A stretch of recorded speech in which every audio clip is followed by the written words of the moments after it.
كي نقولوا الصيف نقولوا الخبز اليابس.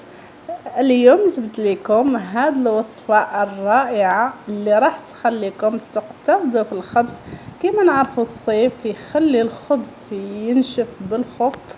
مالا خممت فيكم وقلت ندير لكم هاد الوصفة الرائعة والسهلة والاقتصادية في نفس الوقت. نبداو على بركة الله في الوصفة نتاعنا. حكمت الخبز نتاعي كما راكم تشوفوا، نقطعه الى دوائر متساوية كما راكم تشوفوا. نقطعهم كامل بنفس الحجم. هاد الوصفة رائعة خاصة في هذا الصيف وسهلة، ما تديش الوقت بزاف واقتصاديا. نروحوا نوجدوا الخليط نتاعنا اللي راح نديرو فيه الخبز هذاك. عندي نصف كأس حليب، عندي ايضا حبة بيض، نضربهم مليح كيما راكم تشوفوا حتى ينسجم الخليط نتاعنا. نضيف لهم ملعقة كبيرة سكر مع نصف ملعقة صغيرة ملح وملعقة صغيرة فانيليا، انا ما ضفتهاش نسيتها. نضربهم مع بعض مليح كما راكم تشوفوا حتى يذوب لنا هذاك السكر. هنا حطيت مقلاة على النار تسخن على نار متوسطة، ضفت لها قليل من الزيت حوالي 3 ملاعق هكا.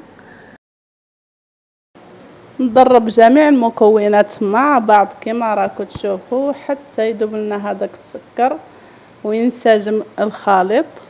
نجيب الخبز نتاعي نحطه في هذاك البيض كما راكم تشوفوا،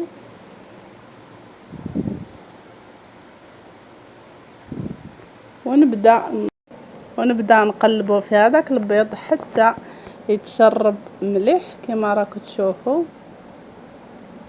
نقلبه من كل جوانب ونخليه حوالي 2 ثواني هكا يتشرب شويه هذاك الخليط،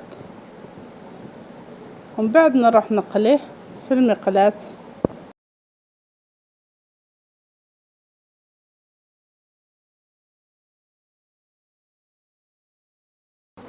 هنا بعد ما سخن لي الزيت كما راكم تشوفوا، نروح نحط الخبز نتاعي اللي كنت غمسته في الخليط هذاك من كل جوانب، نحطه في الزيت يكون سخون على نار متوسطة.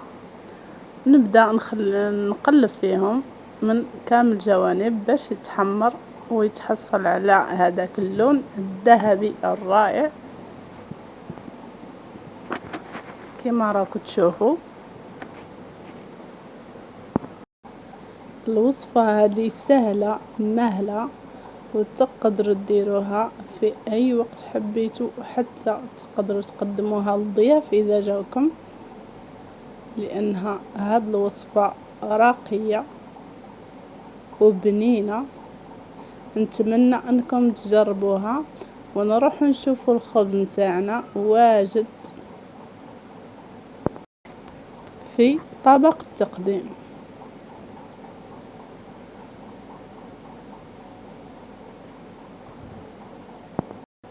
وما تنساوش اذا ما اشتركتوش في القناة اشتركوا في القناة وفعلوا زر الجرس باش يوصلكم كل جديد ان شاء الله. هذا هو الخبز نتاعنا بعد ما قليناه جاء روعة. نتمنى انها تكون عجبتكم الوصفة وتجربوها في اسرع وقت لانها سهلة، ومتأكدة باللي عندكم خبز يابس في الدار. شوفوا جو ما شاء الله.